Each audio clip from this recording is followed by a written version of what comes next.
Hey, everybody. Welcome. I'm Dion Napier of Amplify Vocal Studio, and I want to do a quick 15-minute live today, and I want to talk about belting lies and misconceptions.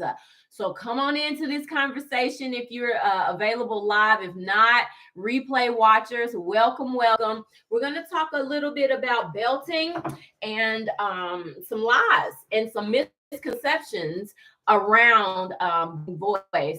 I get DMs all the time with people from all over the world, and everyone is wanting the same thing. They're wanting to know, how do I mix? How do I belt? And I started to think about that, and I was like, what is it about belting that everybody just so deeply desires? And the one thing that I think it is that belting is a primal sound. It's like a pre-programmed human sound that we are all hardwired to make, right? It's very natural.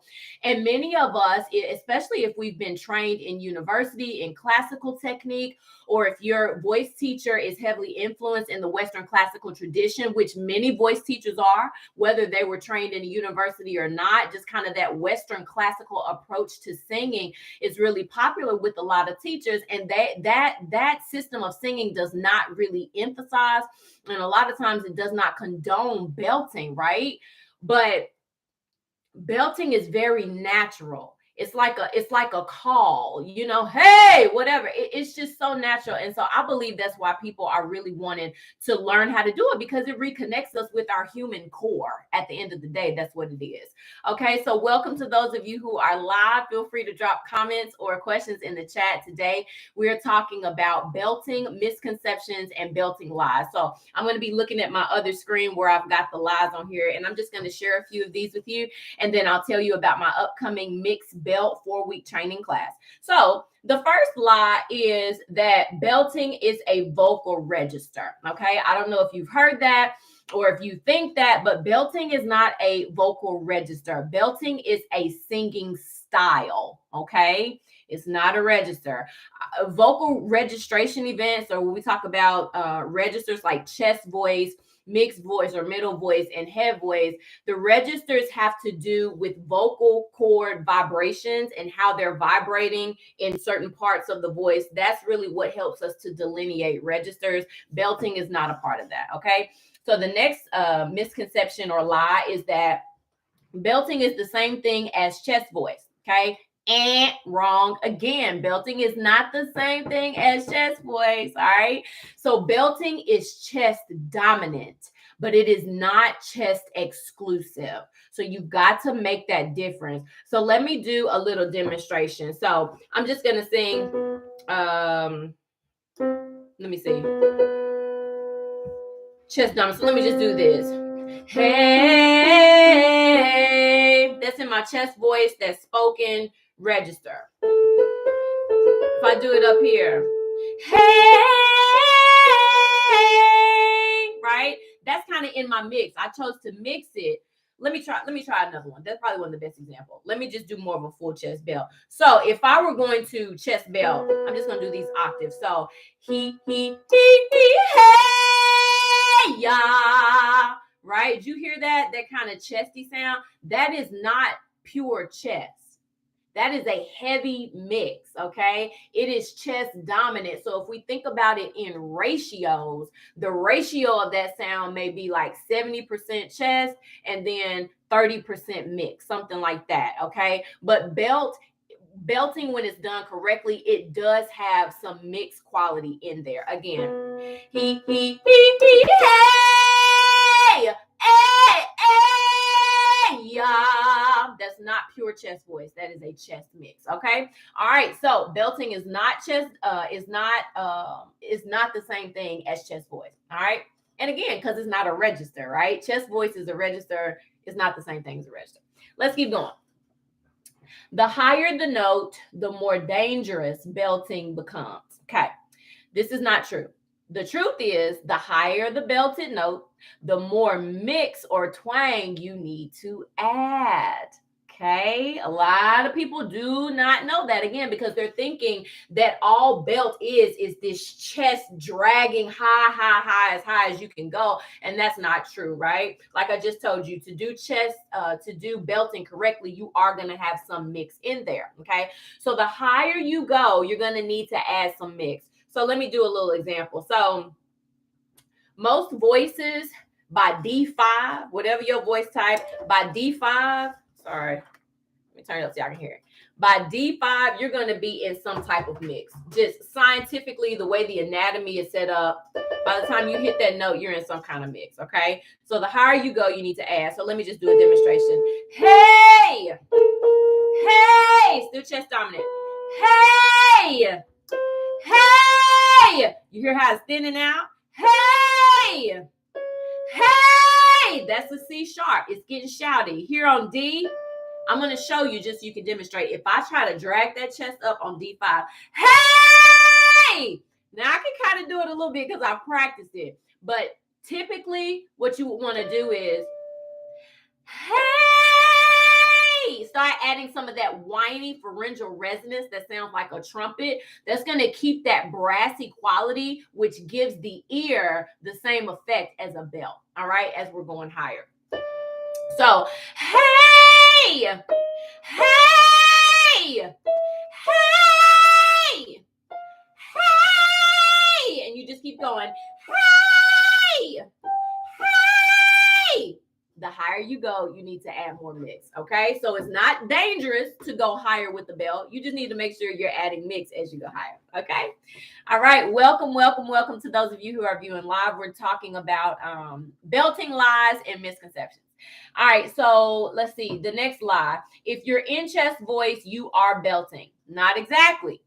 But a solid belt requires a strong foundation of chest, okay? Again, you can be in chest voice, but that does not mean you're belting. True belt scientifically is in a certain range and it's based on acoustically, like the overtones and the stuff that's happening in the sound spectrum. Okay, that's true scientific belt. Now, you can be in your chest voice and it can sound strong and powerful, but that does not mean that it is a belt. Okay, again, it has to do with the overtones and the sound spectrum. All right, but in order to belt, you do need a strong foundation in your chest voice. And a lot of soprano ladies that come from an operatic tradition, we are not used to engaging our chest voice when we sing. But when you want to be crossover and you want to sing some of this contemporary music, some of this musical theater, some of this pop music, you gotta beef up that chest voice. You can't be afraid of it. You can't think that it's gonna, ruin your voice if you're using your chest. You got to get all that stuff out of your mind, and you've got to develop that chest voice if you're going to do any kind of belting or sound I'm gonna say legit. If you want to sound legit, right, or sound authentic singing non-classical styles, I'll just say it like that. All right. The next misconception: louder is better. Singing louder is better, more impressive. It shows more skills and it's more emotional. A lot of people think that. They feel like, oh, if you can sing loud and blast out the speakers, you're this powerhouse singer. And, it's an idea that louder is better. It's not true. I like to say light and right is better than strong and wrong. All day. I will stand beside that to the death. It's true. I would rather hear a lighter, less powerful instrument singing cleanly, singing with precision, telling a story, taking me on a journey, using style elements accurately. I would rather hear a voice doing that than somebody that's standing there hollering, singing loud, that has no direction, that has no artistry. Okay, so you've got to get that out of your mind if you believe that, or especially if you feel like you can't sing with all of that power and you feel like you are less than somebody that can. I'm gonna need you to divorce that idea because it's not true. Louder is not better.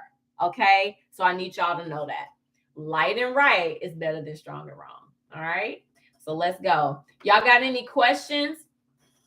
I see 2 people here with me. Welcome and thank you for joining. Any questions around belt? If there's any things that you've heard or are not clear about with belting and mix, you can feel free to drop the questions in the chat, and I'll be happy to help you. I'm going through these because yesterday I just did my third session of my mixed belt training course for classically trained singers and for contemporary artists, and it was such a blast. We talked about belt yesterday, got some clarity, got some understanding, and so it was really, really good. And so I'm going to run this class again starting August the 17th. It is 4 weeks bi-weekly, and the way it's laid out is that the first week we talk about all things mixed voice, and it's a musical theater focus. Okay, so especially if you're from classical tradition, a lot of you guys want to know how to access musical theater, or you have students that don't want to sing classical music, they want to sing the contemporary, but you don't necessarily have the language or the knowledge of the style enough to be able to help and best equip your students. So this is the reason I'm hosting this class, to get you this knowledge that we did not get in university, but that today's music industry is demanding. Okay, so anyway, it's 4 weeks. The first week is mixed voice. We talk about mixed voice in depth, what's happening scientifically, what's happening. We do listening. I give you give you exercises and things like that, and then you come in and perform a legit style musical theater piece in that second week. The third week we talk all things belt. We breaking it down. We busting these lies like I'm going through now. This is a little snippet from the talk I did yesterday in class, but we bust these lies. We talk about belt, really get some understanding, and then you get to perform a contemporary musical theater piece in week 4. Okay, so that course is coming up August the 17th. If that sounds like that's something that you need, if that sounds like that's something you've been craving, you really want to get clarity on belt, you're a classical singer, you want to sing more than classical music and opera arias, but you don't really know how to access it, you should consider this class, because it will get you the tools that you need in a short time frame and for a fraction of the cost that you spent in your universities to get equipped in a classical technique that's not even relevant in 2023. All right, so I said what I said, and I'm not gonna take it back. It's the truth. People don't want to hear. Sorry, I'm trying to put my shoe on. People don't want to hear classical music like that. Classical music is beautiful. Opera arias, not taking nothing away from it, but the masses don't want to hear it. They're not paying to hear that. They want to hear contemporary music. They want to hear music that tells a story. They want to hear music that's more down to earth, that's more grounded, that they can connect with, right, at their soul and spirit level. That's what people are paying to hear. And so we classical singers, we don't have to be left out. We don't have to feel like we were played to the left by the universities. No, there is still hope. You can still get equipped in this skill set, and you can still sing your opera arias if that's what you want to do. Okay, so a part of my mission in this industry is to help classical singers know it doesn't have to be one track. The university steered us on one track: classical, opera. They steered us on one track. But the singer of today, if you're going to work, you're going to have to be versatile. You're going to have to know how to sing in multiple styles, and it cannot sound like an opera aria. You can't go in singing a musical theater piece sounding operatic. You've got to know those style differences. You've got to know what's happening at the vocal cord level to make that sound come out different. It's a lot of things, but it's definitely possible and it's accessible. And so my 4-week course is here to equip you if you are ready to invest and get what you need. All right, so let's go to some more. My time is almost done. So another lie is dragging chest voice up is the only way to get a fuller, more powerful sound. This is not true. There are many different ways that you can get a beefier, beltier kind of sound without dragging your chest voice up. So here are some. You can increase your breath pressure. Okay, that means more air in the lungs. You can decrease your airflow, which means the air is going to stop, right? So instead of less air is flowing through those vocal cords. It's a straight tone. That air is being stopped up under there, so that gives a beltier type of quality. Okay, simple things, right? Glottal onsets. So instead of doing right, with that H, I'm going to do gives us more of a belt-like quality. Okay, open vowels, open mouth, that's going to help us sound beltier instead of, especially for classical singers, that's a softer sound. It doesn't sound belty. Change that vowel shape and put a little glottal instead of ah, ah, and you get a beltier sound, okay? Adding twang or that pharyngeal resonance, right? That crybaby sound, because it's brassy. It's going to give you more of a belt-like quality. And then you can also drop the jaw. So like on a mama, mama, mama, mama, that's going to give you a beltier quality. Again, so I'm just showing you, these are lies. You don't have to drag your chest voice up and fatigue out your voice, right? Just to get a beltier sound. There are several other ways to do that. All right. Let's go to another one. So belting is dangerous and it's basically yelling on pitch. This is a lie and a misconception. The truth is belting is a natural human speech sound that we incorporate into our singing that aids in storytelling and communicating emotion. Again, I told y'all, we're hardwired to belt, right? We're hardwired to do it. And it's a way to communicate emotion. It's a way to tell your story and to connect with your audience, which is at the heart of what we performing artists are supposed to be doing. So it's not just yelling on pitch. It's not. It has a goal of communicating an emotion behind it. Okay. And so we incorporate it in our singing. Two more. So another lie. Belting is not proper or correct singing. Now, this is according to Western classical tradition. Usually people, professors and people that are opera singers and that come from that university training and classical system, like they think that belting is not proper singing. But the truth is the Western classical model of singing and the Western classical tradition is not the standard for music. Like they're not the final authority, right? So it may not be proper singing to fit that aesthetic. And that's fine, but say that.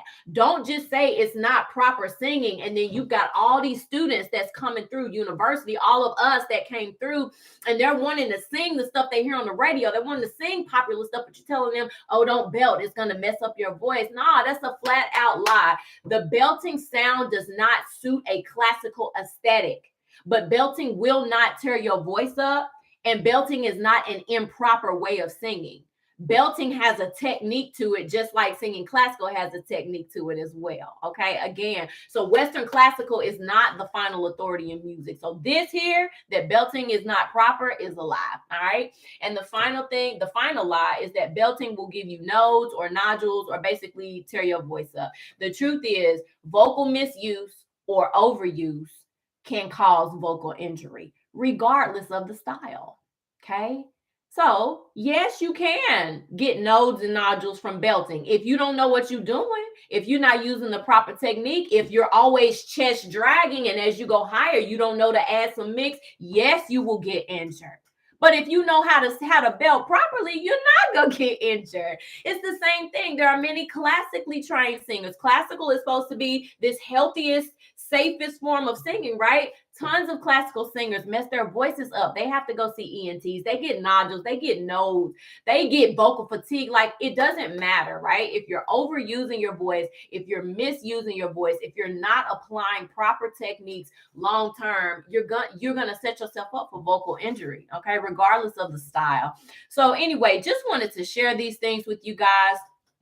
You guys that catch the replay, I would love to hear your comments. What do you think about these misconceptions and these lies? And if there are any others that you've heard, I'd love for you to drop them so that I can see, because I'm constantly like building this list of things that people have told us that's just not true. And it can really hinder us and hold us back from progressing vocally. So I want to bust them lies and give y'all the truth so you can free your mind and free your voice. Okay. All right, that's my time. So until next time, I'll see you guys. Have a good weekend. And don't forget, August 17th is my 4-week mixed belt live course. Okay, it's not no pre-recorded, live. So if you're interested in that, shoot me a DM on Instagram. Amplify Vocal Studio on IG. Just shoot me a DM. Let me know that you watch my YouTube and you're interested in that course, and we can talk more about it. All right, you guys have a great weekend. Bye-bye.